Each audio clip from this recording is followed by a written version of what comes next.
नमस्कार, मी पंजाब डक. आज आहे 4 मे 2025 आणि या ठिकाणून शेतकऱ्याला अंदाज देणार आहे. तर पाहू शकता की सगळे आम्ही शेतीची कामे केलेली आहेत. तुम्हाला सांगतो इकडं जमीन इतकी भुसभुशीत आहे की चालताना सुद्धा म्हणजे दम येते, इतकी भुसभुशीत आहे. आणि आम्ही जमीन नांगरत नाहीत. नांगरल्याच्या नंतर काय होते, जमीन पिकत नाही, म्हणून हे इतकी भुसभुशीत करतो.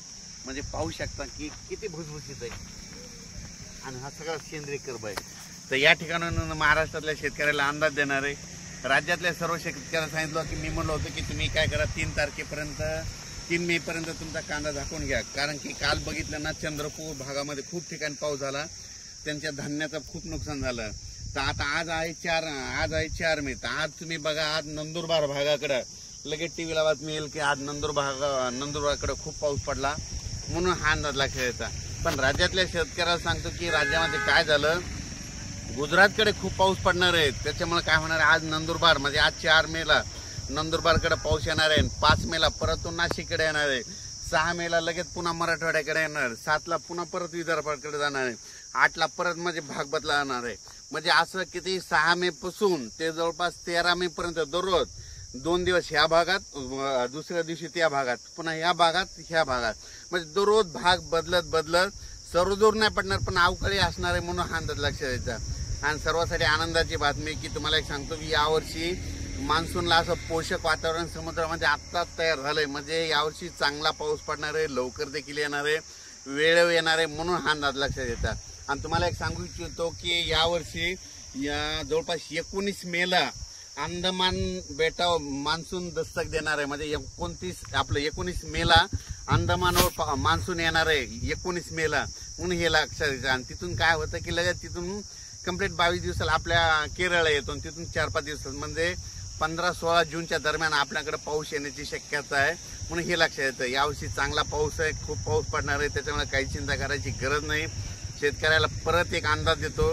राज्यातल्या शेतकऱ्याला सांगू इच्छितो की ज्यांचा कांदा असेल, म्हणजे नाशिक भागातला असेल, तर तुम्ही काय करा, म्हणजे आज 4 आणि 5 तारखेपर्यंत आणि 2 दिवस तुम्ही तुमचा कांदा झाकण्याची तयारी ठेवा. कारण की 6, 7, 8 मेच्या दरम्यान तुमच्या नाशिक भागाकडे, मुंबईला देखील खूप पाऊस पडणार आहे, म्हणून हे लक्षात येतं. म्हणजे मुंबई, पुणे सगळीकडे दररोज वेगवेगळ्या भागात पाऊस पडणार आहे. म्हणजे लगेच काय होतं की बऱ्याच जणांचे लगेच असं मेसेज येतं की लगेच आज आमच्या भागात पाऊस पडला.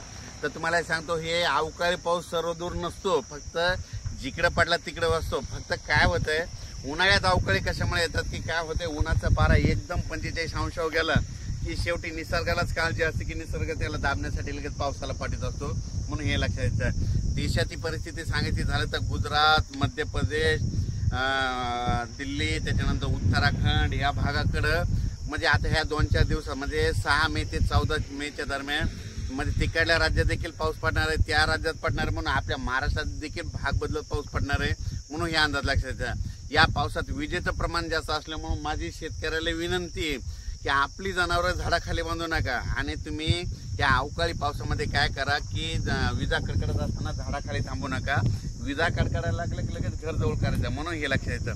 पण राज्यामध्ये 6 मे ते 14 मेच्या दरम्यान दररोज 2-2 दिवस, समजा आज उत्तर महाराष्ट्राकडे, आज बघा, आज नंदुरबारकडे मुक्काम राहील, तर उद्याचा मुक्काम इकडे पुण्याकडे राहील पावसाचा, की लगेच परवाचा मराठवाड्याकडे राहील, त्याच्यानंतर 7 तारखेचा विदर्भात राहील. म्हणजे दररोज वेगवेगळा भाग करत असा पाऊस येणार आहे.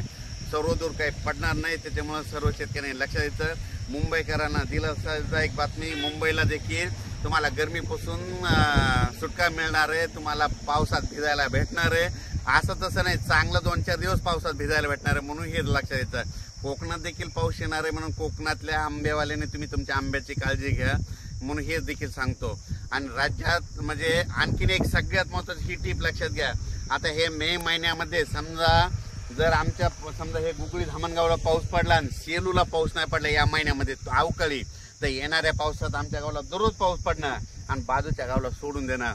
म्हणजे त्या गावाला पडणार पण थोडा कमी पडणार.